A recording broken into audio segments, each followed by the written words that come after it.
गर्दिश कर रहे थे कि आज मंडे है, लोग इंतजार कर रहे थे प्रेस कॉन्फ्रेंस का कि आप लोग लाएमल देंगे।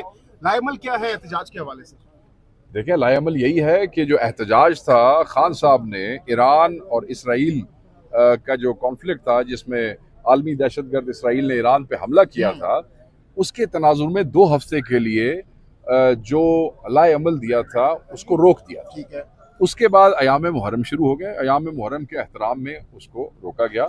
और हमारे यहाँ पंजाब में 10वीं तक नहीं होता, आप शायद जानते होंगे, साफ़ी आपको पता होगा।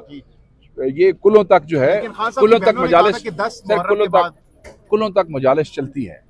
ये आपको भी पता है, आप लोग रिपोर्ट करते हैं ना। पीटीआई के खुद रहनुमा तर्जुमान कह रहे थे पता नहीं कौन से, आप पता नहीं कौन से, मैं तर्जुमान हूँ ना, मुझसे बात करें आप। अलीमा खान साहिबा ने भी कहा, वो उन्होंने कहा होगा, वो बाजी के ज़हन में नहीं होगा। 13 तक चलते हैं। 10 और 13 के दरमियान कितने दिन होते हैं? 3 दिन होते हैं ना। की ਉਹਦੇ ਵਿੱਚ फर्क पैदा है। ये दोनों बेटी जल्दी की पई हुई है। 3 दिन में एहतराम है। उसके बाद लाएमल आ चुका है, हम आपसे शेयर नहीं कर सकते हैं। ठीक है, जिसने जो जिम्मेदारी करनी है, सलमान अकबर राजा साहब को इंस्ट्रक्शंस और उमर यून साहब ने उसके ऊपर अमल दरामद करवाना है, वो